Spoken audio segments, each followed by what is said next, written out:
The Tesla's airbag deflated with a mechanical wheeze as Bennett Hartwell IV slumped against the steering wheel, practicing his most convincing dazed expression.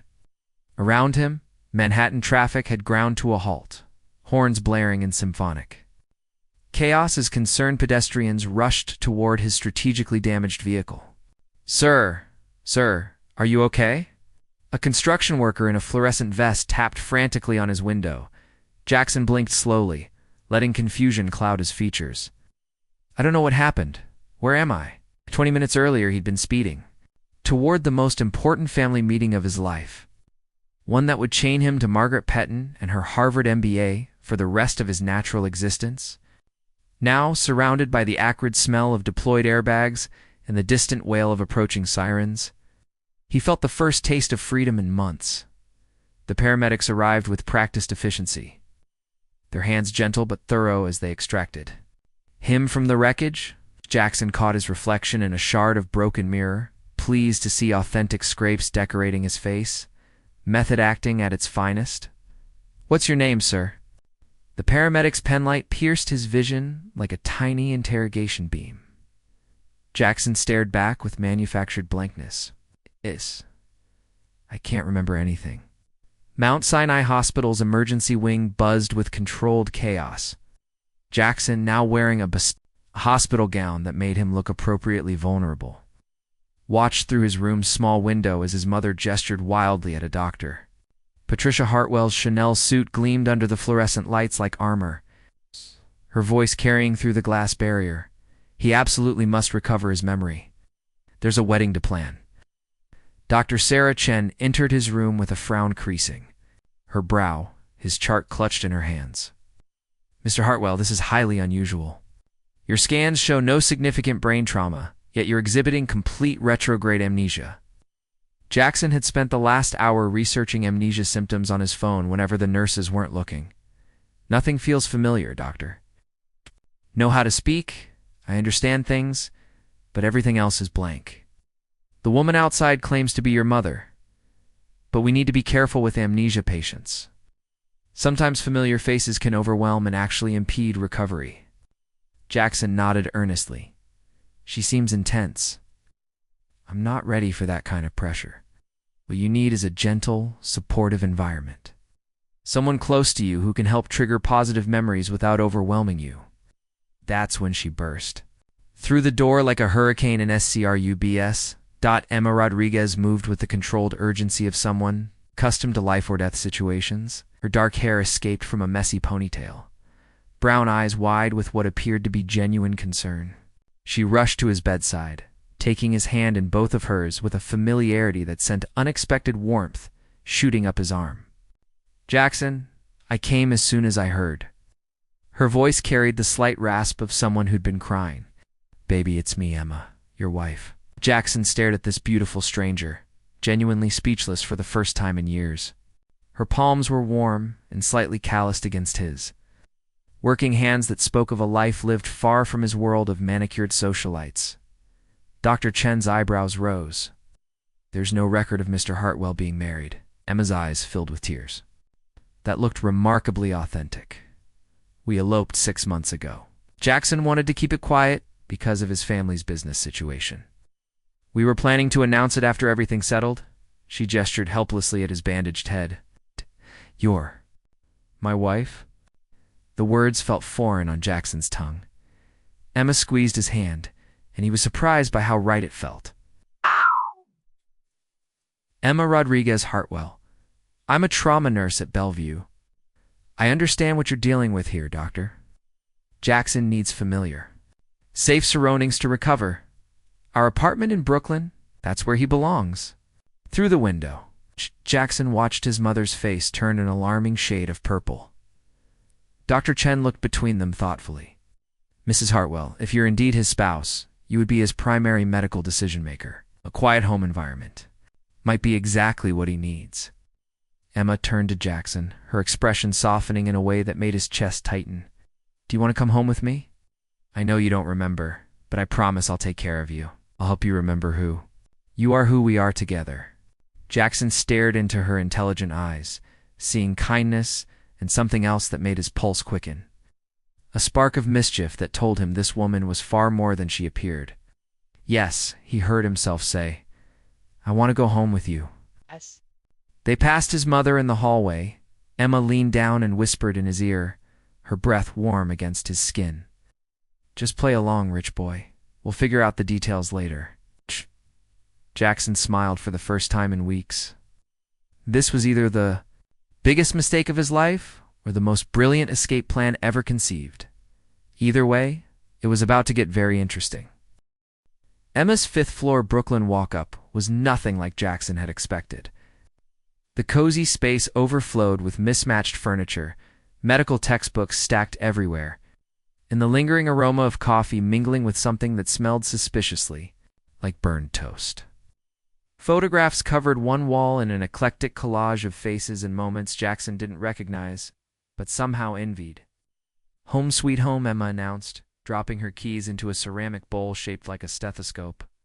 Sorry about the mess. I wasn't exactly expecting to bring my husband home today. Jackson settled onto her second-hand couch, surprised by its comfort despite obvious age. The apartment felt lived in, real in a way his Manhattan penthouse never had. Emma, we need to talk. May have amnesia, but I'm not stupid. You've never seen me before in your life, have you? Emma froze halfway to her kitchen, then slowly turned around. What makes you say that? Because when you grabbed my hand at the hospital, you looked down at it like you were memorizing it for the first time. And you hesitated before saying husband, like the word was foreign. A slow smile spread across Emma's face, transforming her features entirely. You're more observant than I gave you credit for. She plopped down in the armchair across from him, tucking her legs underneath her. Fine, you've got me. I have absolutely no idea who you are, Mr. Jackson Bennett Hartwell IV. Then why? 'Cause that woman in the Chanel suit was making the doctors and nurses miserable, demanding they wake you up so you could attend some wedding. Emma paused, studying his face with the intensity of someone accustomed to reading people in crisis. And because you looked terrified when you saw her through that window, genuinely bone-deep scared. I know that look. Jackson leaned back, reassessing this woman who had just turned his escape plan completely sideways. Yes. So you decided to rescue a complete stranger by pretending to be his wife. I rescue people for a living. It's kind of my thing. Emma's smile was self-deprecating. Plus, I was curious. What kind of situation makes a billionaire fake amnesia to avoid his own mother? How did you know I was faking? Please, I've seen actual amnesia patients. You were way too coherent and your micro-expressions were all wrong. You kept glancing at your phone when you thought no one was looking. Emma grinned. Knew your social security number when they asked for insurance information? Jackson couldn't help but laugh, the sound rusty from disuse. You're good, I'm the best. Emma stood and walked to her kitchen, separated from the living room by a breakfast bar scarred with years of use. Coffee. I'm guessing you're used to the expensive stuff, but I've got decent Ethiopian blend. That sounds perfect. Jackson watched her move around the small space with efficient grace, every movement economical and purposeful. Emma, I need to ask you something. This arrangement, what do you want out of it? She paused. Coffee scoop halfway to the maker. What do you mean? I mean, you could have just minded your own business at the hospital, but you didn't. You created an elaborate lie to help a stranger escape from his family. People don't do that without a reason. Emma was quiet for a long moment, the only sound the gurgling of the coffee maker. Finally, she turned to face him, her expression vulnerable in a way that made Jackson's chest tighten. My mom died when I was 16. Cancer. Her voice was steady, but Jackson could see old pain flickering in her eyes. In her last weeks, my dad's family kept pushing her to make decisions about treatment, about me, about money, all these big life choices when all she wanted was peace. Jackson felt something shift inside him, a recognition of shared wounds. I watched her get weaker and weaker, not from the cancer, but from the pressure. From people who claimed to love? Her butt wouldn't let her have any control over her own life. Emma's hands stilled on the coffee maker. So when I saw that woman steamrolling over your medical team, talking about weddings while you were lying in a hospital bed, I couldn't just stand there. The coffee maker beeped, filling the silence. Emma poured 2 mugs and brought one to Jackson, their fingers brushing as she handed it to him. The brief contact sent electricity up his arm that had nothing to do with static. That's the real reason, she said quietly, settling back into her chair. I don't want anything from you. I just couldn't let someone else get bullied into a life they didn't choose. Jackson stared at her, this fierce, complicated woman who had blown his world apart with a single act of kindness. Emma Rodriguez, you are either the most noble person I've ever met or completely insane. Why can't I be both? She cradled her mug, steam rising between them like a barrier. What's your exit strategy, rich boy? Eventually your memory is going to have to come back, right? I was thinking a few weeks. Long enough for my mother to call off the engagement and find some other way to merge with the Petons? Jackson sipped his coffee, surprised by how good it tasted. Real, like everything else in this apartment. But now we have a problem. What kind of problem? You told them we're married, which means they're going to expect us to act married. And my mother doesn't give up easily. She's going to investigate you, Emma. She's going to dig into your background, your family, your job. When she can't find any record of our relationship, she'll expose us. Emma was quiet for a moment, then a mischievous smile started playing at the corners of her mouth. Or we could make this the greatest fake marriage in the history of fake marriages. Jackson's coffee mug stopped halfway to his lips. What? Think about it, Jackson. Think you need time and space to figure out your life? I need, she paused. Well, I don't need anything, but this could be interesting. We're talking about lying to some of the most powerful people in New York. My mother has private investigators on speed dial. So we make it convincing. Emma jumped up, suddenly energized. We create a backstory. We learn everything about each other. We make it so believable that even your mother's investigators won't find any holes. Jackson felt a flutter of something. That might have been excitement mixed with terror. You're serious. Dead serious. But we do this right. Full commitment. No half measures.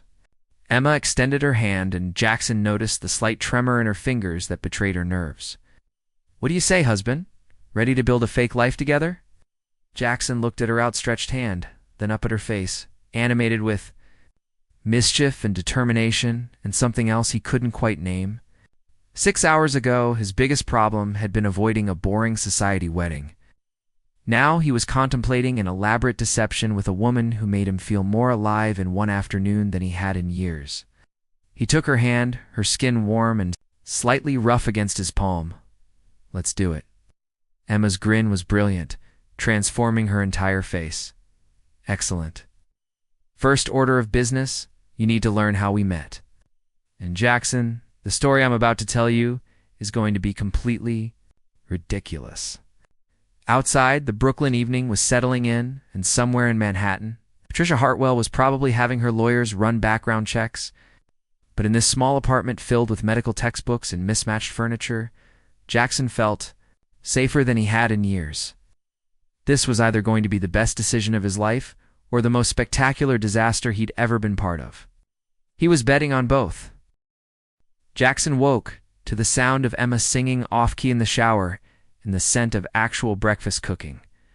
For a moment, he forgot where he was, then reality crashed back. He was a fake amnesia patient living with his pretend wife, about to construct an elaborate lie that would fool some of the most suspicious people in Manhattan. Morning, sunshine. Emma emerged from the bathroom wearing scrubs, her damp hair twisted into a professional bun. Ready for your first day of marriage boot camp? She handed him a plate of scrambled eggs and toast that looked infinitely better than anything his private chef had ever made. Jackson took a bite and nearly groaned at how good it tasted. Before we start creating our fictional romance, he said between bites, how did you learn to cook like this? YouTube and necessity? When you're working 18-hour shifts, you either learn to make food that actually nourishes you, or you survive on vending machine coffee and regret. Emma settled across from him with her own plate. Speaking of which, what do you usually eat? Whatever my chef prepares, usually something minimal with lots of microgreens and philosophical presentations. Emma stared at him. Your food has philosophical presentations? Last week, I had deconstructed nostalgia for dinner. 3 cherry tomatoes and a memory of my childhood arranged on a plate that cost more than most people's rent. That's the saddest thing I've ever heard. Emma shook her head. Okay, new rule. While you're living here, you eat actual food. Food that fills you up and makes you happy. Jackson found himself grinning. Deal. Now about this origin story. Emma pulled a notebook from her bag, and Jackson noticed pages of handwriting in neat, precise script. Picture this. It's a gorgeous Saturday afternoon in Central Park. You're there for your monthly Connecting with Common People photo op that your PR team makes you do. Disturbingly accurate. I'm there with my friend Sophia's dog Bentley. He's this massive Great Dane. With the emotional intelligence of a toddler and zero impulse control. Emma's eyes lit up as she got into the story. You're standing near the Bethesda fountain, looking very important in your $1,000 casual wear when Bentley sees this Korean barbecue food truck and decides he needs tacos immediately. Jackson was already laughing. Please tell me this gets worse. Oh, it gets so much worse. Bentley breaks free and charges toward the food truck like a furry missile. It crashes into the back of your legs, sending you flying face first into the side of the truck. But here's the beautiful part. You don't hit the metal. You hit me. I hit you. I'm standing in line, minding my own business, when suddenly there's a very expensive human projectile knocking me backward. We both go down in this ridiculous tangle of limbs. When we land, you're on top of me, staring into my eyes, and there's this moment where the world just stops. Emma paused, and Jackson noticed her cheeks had turned slightly pink. And then Bentley, being the romantic genius that he is, starts licking both our faces at the same time. Jackson set down his fork, completely absorbed. What happens next? The food truck owner, this sweet Korean grandmother named Mrs. Kim, sees this whole thing happen and decides we're destined to be together. She starts yelling at the crowd in Korean and English about how love has literally crashed into her business. And that's when I proposed. Not exactly. See, Mrs. Kim has this tradition where couples who have their meet cute at her truck get a free meal on their wedding day. She starts loudly explaining this to the crowd that's gathered to watch the chaos. And you, being mortified and wanting to make amends for nearly concussing me, shout out, then we'll have to get married so you can make good on that promise. Jackson stared at her in amazement. In front of 50 strangers.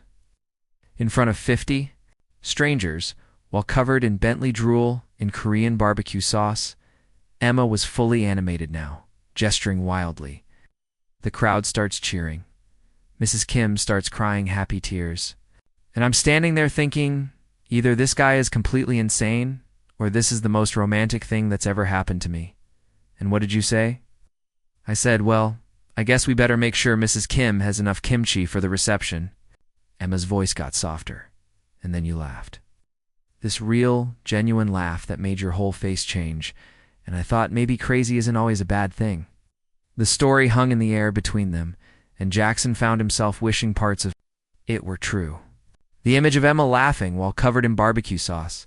The idea of finding someone who could make him laugh like that. This story is brilliant, he said finally. But how are we going to make it stick? People are going to ask for details. Photos, witnesses, way ahead of you. Emma pulled out her phone. My friend Sophia actually does have a Great Dane named Bentley, and Mrs. Kim's truck is real. She parks outside Mount Sinai on Wednesdays. I figured we could get some photos there for authenticity. You want us to recreate our fake meet cute? I want us to sell this thing properly? If we're going to lie to your mother, we're going to lie like professionals. Emma's expression turned serious. But Jackson, I need you to understand something. Once we do this, there's no going back. We'll be committed to this charade until you're ready to recover. Your memory? That could be weeks. Jackson looked around Emma's small apartment. At the medical textbooks and mismatched furniture, at the woman who had turned his life upside down with a single impulsive decision. In his real life, he made calculated moves, strategic plans, safe choices. Everything was controlled, predictable, boring. This was the opposite of safe. This was chaos and possibility, and the most alive he'd felt in years. Emma Rodriguez Hartwell, he said, standing up and extending his hand. I think it's time we went to meet Mrs. Kim. Emma's smile was radiant as she shook his hand. Welcome to your new life, husband. Try not to tackle any more innocent bystanders. No promises. Apparently, that's how I show affection. 3 hours later, they stood outside Mount Sinai Hospital beside Mrs. Kim's food truck, bellies full of Korean barbecue tacos and phones loaded with evidence of their fictional romance. The elderly woman had embraced their story with theatrical enthusiasm, directing their photo shoot like a seasoned professional. Now you look at each other. Like you see whole future together, Mrs. Kim had instructed, snapping photos on Emma's phone. Very good acting? Or very good marriage? Maybe both. In one shot, Emma's hands were braced against Jackson's chest as he steadied her after their staged collision. For a moment, the acting had fallen away entirely, leaving something raw and electric in the space between them. Jackson's phone buzzed with a text from his assistant. Your mother is demanding a meeting with your wife. She wants to discuss your recovery process. What should I tell her? Jackson showed the message to Emma, who read it and grinned. Tell her that Mrs. Emma Rodriguez Hartwell would be delighted to meet her mother-in-law, but it'll have to be somewhere. Public hospitals make me nervous after the accident. You're enjoying this? I'm terrifying myself with how much I'm enjoying this. Emma grabbed her jacket from where she'd draped it over a nearby bench.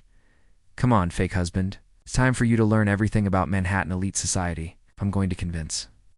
Your mother, I belong in your world. I need to know exactly what I'm up against.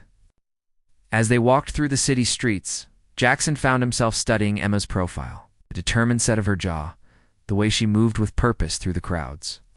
Somewhere in the last 24 hours, this had stopped being just an escape plan. It had become something much more dangerous. Jackson was beginning to realize that the biggest risk wasn't getting caught in their lie. The biggest risk was falling for the woman who was helping him live it. The Plaza Hotel's oak room gleamed with old money elegance. All crystal chandeliers and mahogany paneling that whispered of power and privilege. Jackson sat beside Emma, watching his mother approach their table like a general surveying a battlefield. Patricia Hartwell had chosen this venue deliberately, a place where Emma would feel the weight of a world she didn't belong to. Emma looked stunning in the simple black dress they'd bought that morning, her hair pulled back in an elegant chignon. That revealed the graceful line of her neck. But Jackson could feel the tension radiating from her as his mother drew closer. Jackson, darling. Patricia's voice carried across the dining room as she air-kissed his cheeks, her Chanel No. 5 perfume. Overwhelming his senses. You look much better. Still pale, but better. She turned to Emma with the smile of a shark hood's scented blood.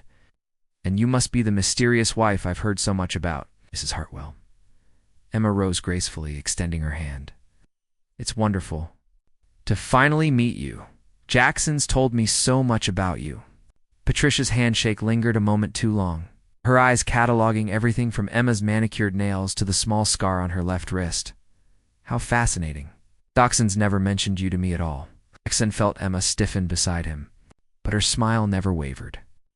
We wanted to keep our relationship private until we were ready to share it with both our families. How romantic. Patricia's tone could have frosted glass. Tell me, dear, where exactly did you two meet? I'm dying to hear the story. Jackson reached for Emma's hand under the table, squeezing gently. This was the moment everything could fall. Apart, Emma leaned forward slightly, her eyes lighting up with what appeared to be genuine fondness. Central Park, actually. I was dog-sitting for a friend, and this massive Great Dane knocked Jackson right into me. We both went down in this ridiculous tangle, and when we looked at each other, covered in Korean barbecue sauce from the food truck I'd been standing near, I knew my life had just changed completely. She glanced at Jackson with such apparent adoration that his chest tightened. He was so mortified, so concerned that he'd hurt me. He kept apologizing and trying to buy everyone's lunch. The food truck owner, Mrs. Kim, started insisting we were meant to be together. Before I knew it, Jackson was promising to marry me so we could get our free wedding meal from her truck. Patricia's eyebrows rose. How delightfully bohemian. And when was this supposed to have happened? 6 months ago? October 15th? Emma's answer came without hesitation. Interesting, because I have Jackson's calendar for that entire month. And on October 15th, he was in a board meeting until 7 p.m., followed by the Whitmore Foundation Gala. Jackson felt the blood drain from his face, but Emma simply laughed. The gala? Oh, that's where we had our first real date. Jackson asked if I wanted to be his +1 after we'd been texting for a week. I told him I didn't have anything appropriate to wear, and he said that was perfect because he was tired of women who cared more about their gowns than the cause.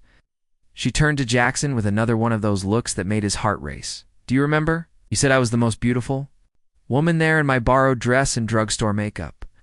Patricia's smile grew more predatory. How sweet. Though I distinctly remember Jackson attending alone that evening. I had to work a double shift at the last minute. Emma's expression grew sad. A 3-car accident came in just as I was getting ready to leave. Jackson understood, of course. He said that was when he knew he was falling in love with me, watching me choose saving lives over a fancy party. Jackson watched his mother's face carefully, seeing the first flicker of uncertainty in her eyes. Emma was good, better than he'd imagined possible in your family, dear. What do they think of this whirlwind romance? For the first time, Emma's composure cracked slightly. My parents died when I was young. I don't have much family left. Patricia leaned forward like a predator sensing weakness. How tragic and convenient. No one to verify your stories or question your sudden elevation in circumstances? Jackson felt anger flare in his chest. Mother, that's enough. It's okay, Emma said softly, placing her hand on his arm. The touch sent electricity through him that he was certain wasn't part of the act. Your mother has every right to be concerned. If my son brought home a wife I'd never heard of, claiming amnesia after a mysterious accident, I'd be suspicious. 2, she turned to Patricia with dignity that made Jackson's chest swell with pride. Mrs. Hartwell, I understand this is difficult, but I love your son. I loved him when he was just a man covered in barbecue sauce who couldn't stop apologizing for knocking me over. I'll love him if his memory never returns completely. And I'll love him even if his family never accepts me. Patricia was quiet for a long moment, studying Emma's face. You're very composed for someone so young. Most nurses I know are more rough around the edges. I work in trauma surgery. You learn to stay calm under pressure or people die indeed. Patricia signaled the waiter for more wine. Tell me about your living situation. I understand Jackson is staying with you in Brooklyn. Doctors thought familiar surroundings would help with his recovery.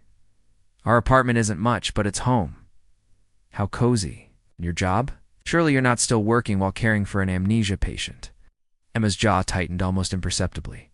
I've taken a leave of absence to focus on Jackson's recovery.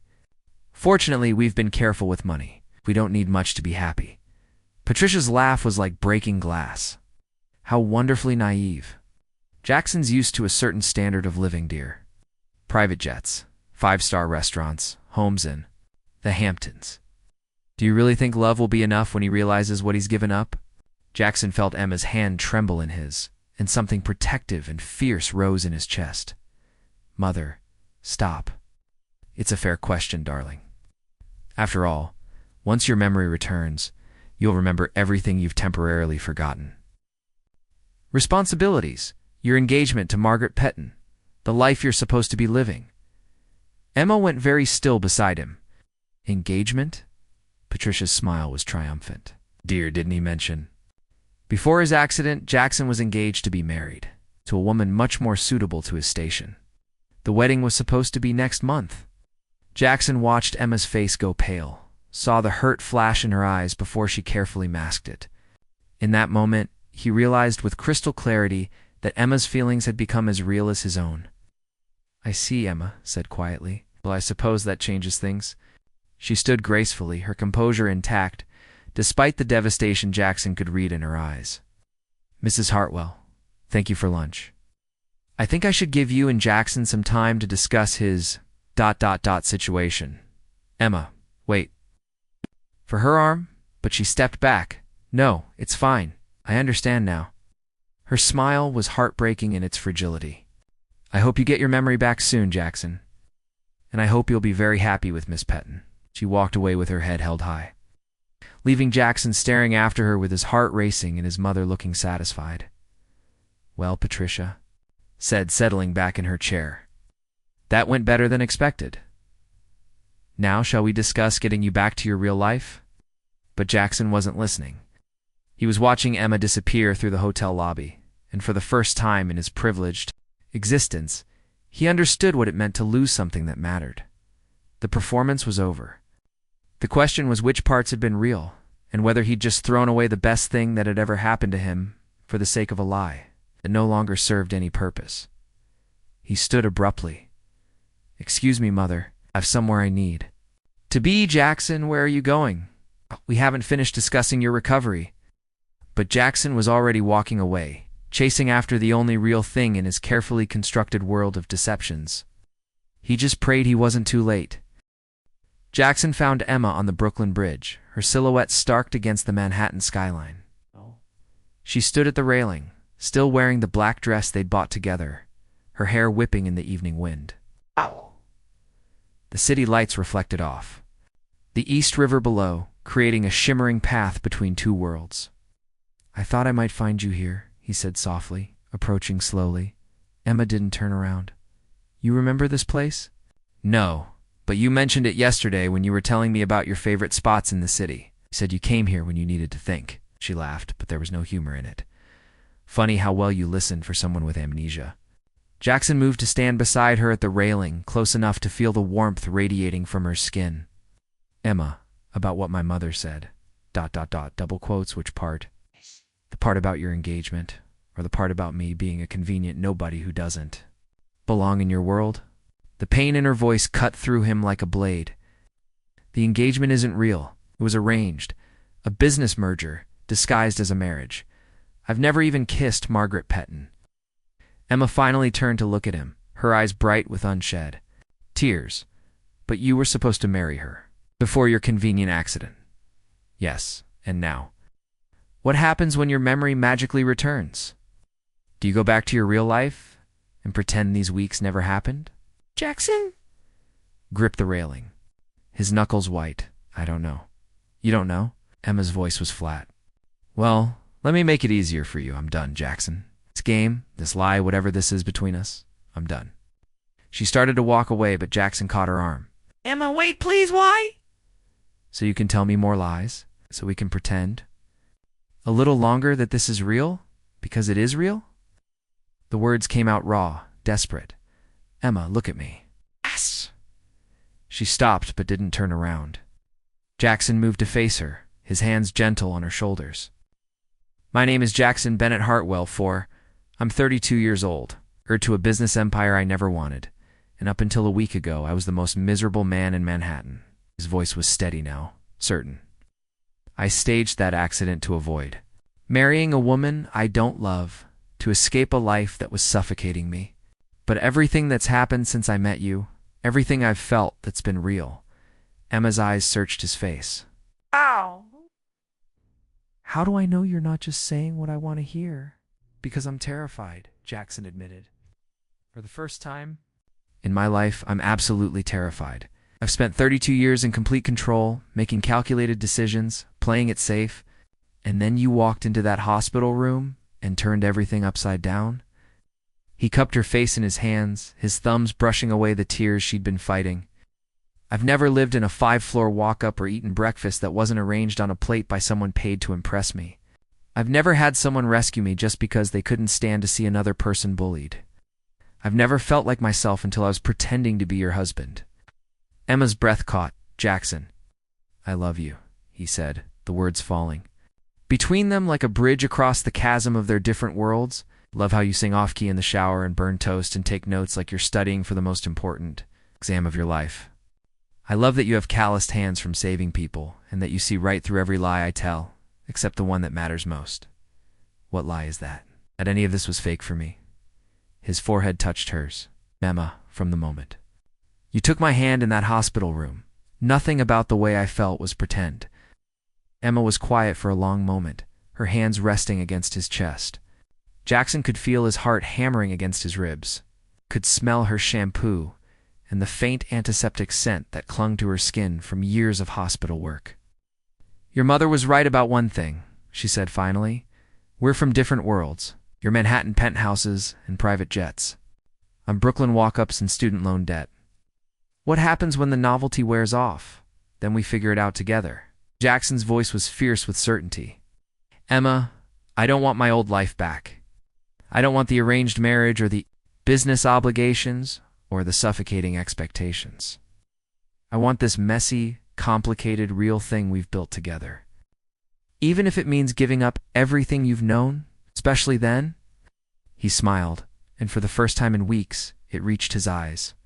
Besides, someone once told me that when love crashes into your life, you don't question it, you just eat good food and enjoy the ride. Emma laughed despite her tears. Mrs. Kim is going to be insufferable when she finds out we're actually together. So we're together? Emma stood on her tiptoes, her hands sliding up to frame his face. We're together. You impossible? Dramatic fake amnesia? Having billionaire? Jackson kissed her then, soft and sweet at first, then deeper as she melted against him. The city lights blurred around them, the sounds of traffic fading until there was nothing but the taste of her lips and the warmth of her body pressed against his. When they finally broke apart, Emma was smiling. So what now? Do you magically recover your memory? Actually, I was thinking we could elope for real this time. Make an honest woman of Mrs. Emma Rodriguez Hartwell. Scandalous. Mother say?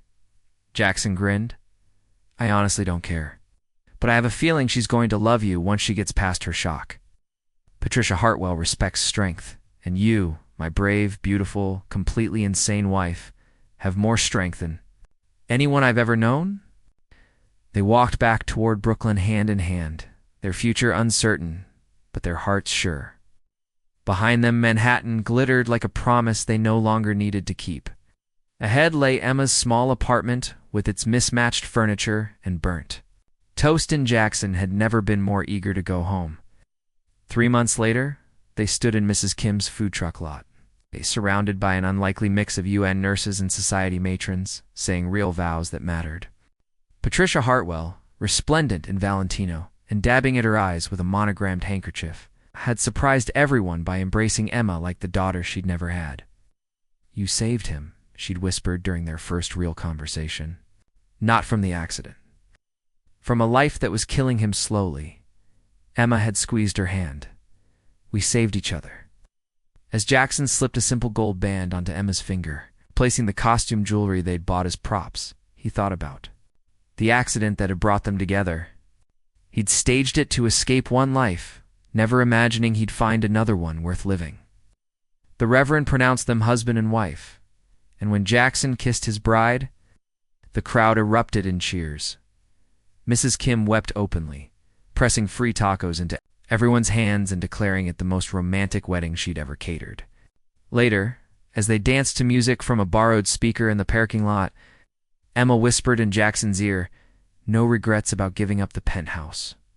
Jackson looked around at their unconventional wedding reception, at the family they'd chosen, and the love they'd built from lies that had somehow become the most honest thing in his life. Not a single one, he said, spinning her around as the city lights twinkled above them. This is exactly where I belong. Emma smiled, radiant in her simple white dress. And Jackson knew that sometimes the best escapes